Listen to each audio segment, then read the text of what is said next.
Buenas noches, alumnos. Vamos a continuar con las clases de histología y estamos empezando a hablar de algunos tejidos conjuntivos especializados, por así decirlo. Habíamos tratado en la anterior clase lo que es el tejido cartilaginoso y ahora vamos a empezar el estudio de lo que es el tejido óseo, ¿no? Hablando de sus generalidades, su estructura, las células que lo componen, algunos procesos en cuanto a el metabolismo o la misma estructura del tejido óseo, como la osificación y la mineralización del mismo, ¿no? Entonces, para esto, vamos a empezar a hacer una descripción, ¿no? Del tejido óseo o una definición. Es un tejido conjuntivo, obviamente muy especializado, cuya abundante matriz de colágeno, muy biomineralizada, es sólida y se remodela funcionalmente. O sea, el tejido óseo es un tejido conjuntivo que se caracteriza por tener una matriz extracelular muy mineralizada. El tejido óseo es una forma, como lo acabo de mencionar, especializada de tejido conjuntivo que como otros tejidos conjuntivos está compuesta por, obviamente, por células, y estas células van a producir una matriz, que va a ser una matriz extracelular, ¿no? Las características que distinguen al tejido óseo de los otros tejidos conjuntivos es la mineralización, precisamente, ¿no? La mineralización de su matriz, que produce un tejido muy duro capaz de proveer sostén y también protección.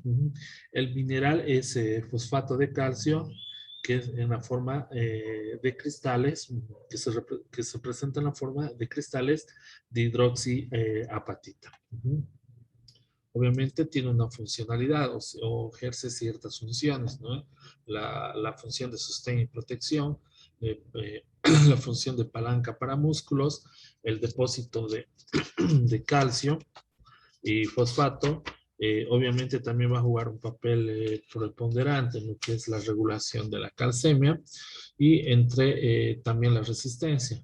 Al hablar de resistencia estamos hablando de muchos procesos que el tejido óseo soporta o mantiene, por así decirlo, como la compresión, la tracción y la torsión.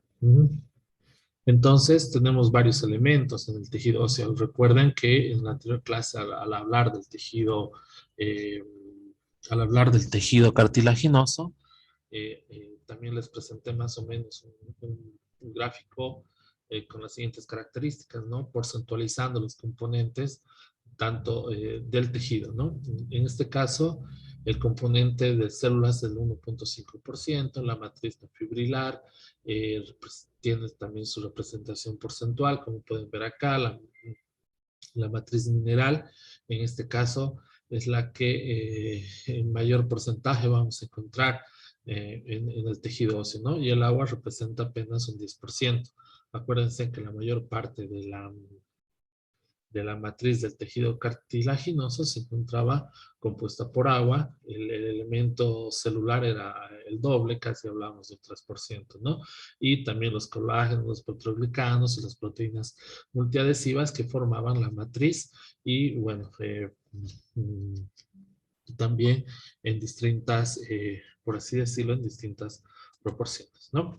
Entonces esto es un esquema de lo que sería la celularidad del tejido óseo que vamos a empezar a estudiar ahora, ¿no? Tenemos la célula osteogénica que va a dar origen a los osteoblastos y a los osteocitos, barra que hacemos un paréntesis, porque también vamos a tener las células osteoclásticas que tienen también, que van a derivar de una célula madre progenitora, pero no es la misma que la célula osteogénica. Ahora vamos a pasar a describirlo, ¿no?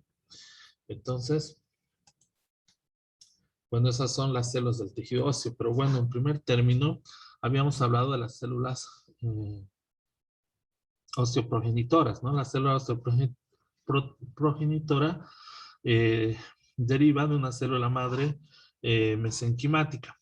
Entonces, ¿de qué es responsable ese tipo de célula? De la osteogénesis, ¿no?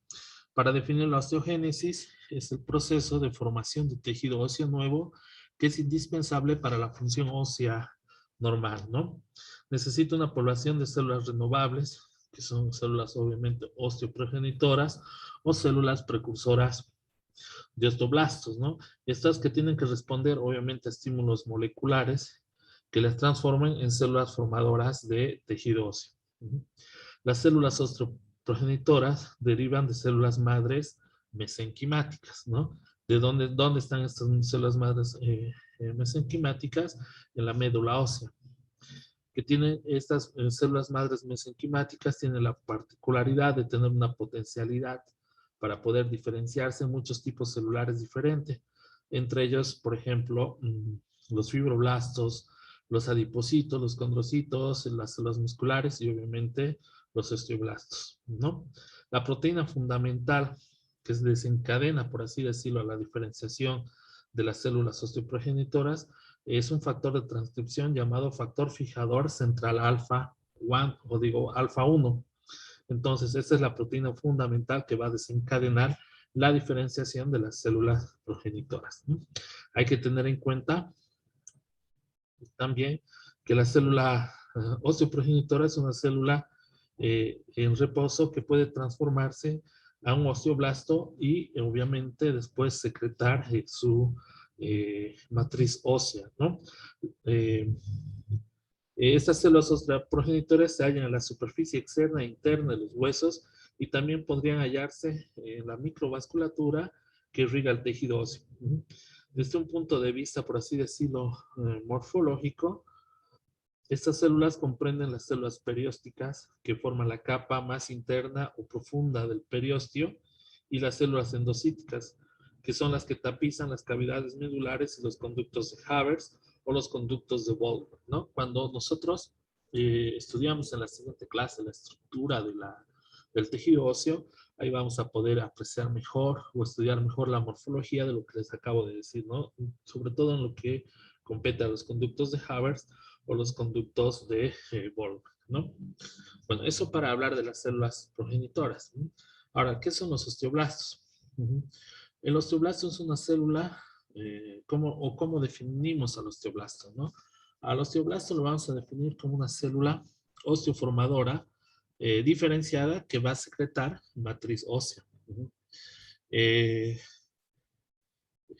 Podríamos decirlo que esta célula los osteoblastos tienen como sus células muy aparentadas o muy parecidas, como el fibroblasto, el condroblasto, ¿no? Es una célula secretora versátil que conserva la capacidad de dividirse. Secreta el colágeno de tipo 1, que es la proteína que representa casi el 90% del componente proteico del tejido óseo, ¿no? Entonces, es el osteoblasto, repasando, es la que va a secretar el colágeno tipo 1. ¿Sí? Como también otras proteínas de la matriz ósea que constituyen la matriz, por así decirlo, no mineralizada inicialmente, llamada osteoide. Entonces, los osteoblastos secretan el colágeno tipo 1 y proteínas de la matriz ósea responsables de la formación de osteoide. Las proteínas de la matriz ósea producidas por el osteoblasto incluyen entonces proteínas que pueden ser proteínas fijadoras de calcio, como la osteocalcina, o la osteonectina, o las glucoproteínas multiadhesivas, como las cialoproteínas óseas, o las osteopontinas, o la trombospondina, los protoglucanos, o diversas aglomeraciones y la misma fosfatasa alcalina, ¿no? Entonces, una vez más, es una célula muy versátil en cuanto a lo que refiere su producción, por así decirlo, ¿no? O su secreción o los factores que secretan, ¿no? Pero lo más importante, por así decirlo, es, bueno, que reconozcamos al osteoblasto como una célula aparentada, con otros tipos como los fibroblastos, condroblastos, los osteoblastos, digo, y que son los responsables de producir la mayor parte del componente proteico, como colágeno tipo 1, y proteínas responsables del osteoide, como las que acabamos de describir, ¿no? El osteoblasto también tiene a su cargo algo que es muy importante como ser la osificación de la matriz. El proceso de calcificación parece estar iniciado o parece empezar, por así decirlo, en el osteoblasto, ¿no? Como mediante la secreción hacia la matriz de vesículas matriciales. ¿Qué son las vesículas matriciales? Pequeñas vesículas que, si no me equivoco, miden entre 50 o 200 o 50 o 250 nanomicrones de diámetro, que están limitadas por una membrana y contienen gran cantidad de fosfatasa alcalina, ¿no? Que esto va a ser, digamos, uno de los principales elementos de la síntesis, por así decirlo, de la calcificación de la matriz, ¿no? Eh, por ende, entonces, los osteoblastos se caracterizan también por tener gran cantidad de retículo endoplástico rugoso, ribosomas libres. Esto concuerda también con la basofilia, que lo vamos a ver después en las microfotografías, ¿no? Sobre todo la basofilia, representada en la microscopía, obviamente en la microscopía óptica, ¿no? Los osteocitos, que acá las describimos como células que mantienen la estructura del hueso. El osteocito es una célula ósea madura y está encerrada en la matriz, o sea que en la matriz que antes secretó el osteoblasto está rodeando o encerrando a lo que serían los osteocitos, ¿no? Una vez entonces, para definir esto, una vez que el osteoblasto queda totalmente rodeado por este material osteoide por la matriz, deja de ser osteoblasto y se llama osteocito. Después también lo vamos a ver en una microfotografía, ¿no? Una de las funciones de los osteocitos es la mecanotraducción, sí, una de las funciones de los osteocitos es la mecanotraducción, la cual la célula responde a fuerzas mecánicas aplicadas al hueso, ¿no? O a diferentes tipos de estímulos mecánicos. Se han descrito tres estados funcionales para los osteocitos, ¿eh? Cada estado funcional también se caracteriza por tener su morfología característica. O sea, entonces, de acuerdo al estado funcional, ¿qué tipos de osteocitos vamos a tener? Tenemos los osteocitos latentes, los osteocitos formativos y los osteocitos resortivos, ¿no? Los osteocitos latentes, que tienen escasez de retículo endoplásmico rugoso y un aparato de Golgi muy reducido.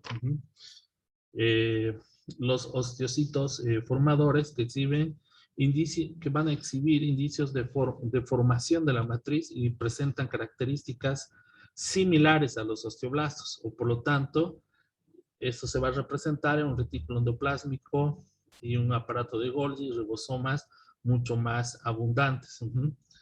Y los osteocitos resortivos, que lo mismo que los osteocitos formativos, tienen una gran cantidad de cisternas, retículo endoplásmico, un aparato de Golgi que está mucho más o mejor desarrollado, y además tienen lisosomas que pueden ser en abundancia y pueden ser incluso visibles. Para definir ahora a los osteoclastos, son células que realizan la reabsorción del tejido óseo, ¿no? Entonces, ¿cuál es la función del osteoclasto? Es la reabsorción ósea. Los osteoclastos son células multinucleadas, grandes, que aparecen en los sitios en los que va a haber resorción ósea. Están apoyados directamente sobre la superficie ósea, sobre la superficie ósea que está en un proceso de resorción.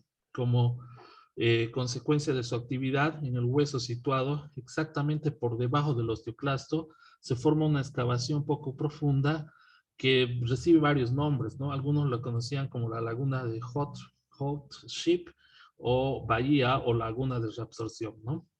La gran cantidad de lisosomas que contiene determina que haya técnicas de histoquímicas que también pueden mostrarse esta reacción intensamente en algunos procesos, ¿no? Es una de las enzimas que secreta la fosfatasa ácida resistente, entre otra gran cantidad de enzimas por la gran cantidad de lisosomas que tiene, ¿no? Entonces, los osteoclastos tienen otra característica que van a derivar Los osteoclastos derivan de la fusión de células progenitoras hematopoyéticas mononucleares bajo el efecto de citocinas simples. Habíamos dicho que los osteoblastos derivan de una célula madre mesenquimática, de la médula ósea, pero mesenquimática. En cambio, los osteoclastos van a derivar de la fusión de algunas células madres progenitoras hematopoyéticas, ¿no? Entonces, o sea, a diferencia de lo que se creía antes, los osteoclastos no están emparentados con los osteoblastos, sino que derivan de la fusión de estas células progenitoras hematopoyéticas mononucleares o células que dan origen o linajes a los, por ejemplo, a los granulocitos y a los monocitos, ¿no? La formación de osteoclastos ocurre en asociación estrecha con células del estroma de la médula ósea, ¿no? Esas células secretan citocinas que son indispensables para la diferenciación a partir de esas células madres progenitoras hematopoyéticas, tanto en los osteoclastos como en los macrófagos, ¿no? Entonces es importante juega un papel muy importante o determina un papel muy importante en la formación de osteoclastos la presencia de citocinas. Acá en este gráfico podemos ver, por así decirlo, la ubicación o cómo están ubicadas o es una representación esquemática de las células, ¿no? En el hueso. Las células del revestimiento óseo son células periósticas que están en la periferia. Los osteoblastos, que una vez que producen toda la matriz del material osteoide, quedan atrapados para formar o convertirse, por así decirlo, en osteocitos. Las células osteoprogenitoras, que son células que derivan de células madres mesenquimáticas, y los osteoclastos, que pueden ser activos o inactivos según la función que cumplen. Acá tenemos lo que habíamos mencionado en los sitios de reabsorción o en las bahías o en las lagunas de reabsorción que acá están representadas, pero derivan de una célula madre progenitora hematopoyética presente en la médula ósea. ¿Con qué técnica histológica vamos a conocer o vamos a estudiar mejor las células del tejido óseo? Con la técnica de tricrómico o la técnica de Majori-Asam, como también se conoce en algunos libros de histología, ¿no? El término correcto, el nombre correcto sería la técnica de Majori-Asam, ¿no? Donde acá podemos ver, por ejemplo, los osteoclastos, que van a secretar toda esta matriz y este material osteoide, y una vez que quedan atrapados en esta matriz y en este material osteoide, pasan a denominarse osteocitos. Acá también en la trabécula ósea vamos a ver una célula grande, multinucleada. Acá vemos la laguna en un tejido óseo que está en un proceso de resorción ósea. Ahora, ¿cómo está compuesta la matriz del tejido óseo, ¿no? Vamos a encontrar sustancias orgánicas como las fibras de colágeno. ¿Qué tipo de colágeno vamos a encontrar en mayor proporción? Vamos a encontrar el colágeno tipo 1, secretado por los osteoblastos, como habíamos visto.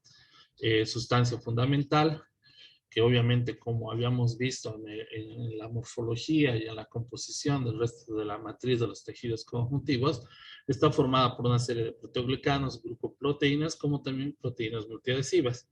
Y sustancias inorgánicas, otro porcentaje, compuesta por fosfato de calcio, carbonato de calcio, sales de magnesio, potasio y sodio, ¿no? O sea, la matriz ósea contiene sobre todo colágeno. ¿De qué tipo? Del colágeno de tipo 1, ¿no? Junto a otras proteínas conocidas también como proteínas no colagenosas de la matriz. Vamos a encontrar moléculas de proteoglicanos, que va a dar paso a la formación de glucosaminoglicanos, una serie, pero una gran serie de proteínas multiadhesivas que actúan en la adhesión de las células óseas y las fibras de colágeno a la sustancia fundamental mineralizada. Está la osteonectina, la pontina, las cialoproteínas de tipo 1, las cialoproteínas de tipo 2, Otros de los componentes también de esta matriz ósea son las proteínas dependientes de la vitamina K o osteoespecíficas, que incluyen como por ejemplo la osteocalcina, ¿no? Que capturan el calcio desde la circulación y atraen y estimulan a los osteoclastos en el remodelado óseo, ¿no? También vamos a encontrar la proteína S y la proteína matricial, que también son proteínas dependientes de vitamina K. Factores de crecimiento y citocinas, que son proteínas reguladoras pequeñas, entre las que se encuentran los factores de crecimiento, factores de necrosis tumoral, y bueno, para hacer un síntesis de la composición, por así decirlo, molecular o estructural de la matriz ósea. Eh, bueno, esto para hacer un repaso, para que podamos entender nosotros cómo está conformada la estructura de los huesos en general, tenemos que primero entender la composición tanto de la matriz ósea como de la celularidad o de los tejidos o de las células que lo componen, ¿no? Sabemos que los huesos se pueden clasificar según su forma.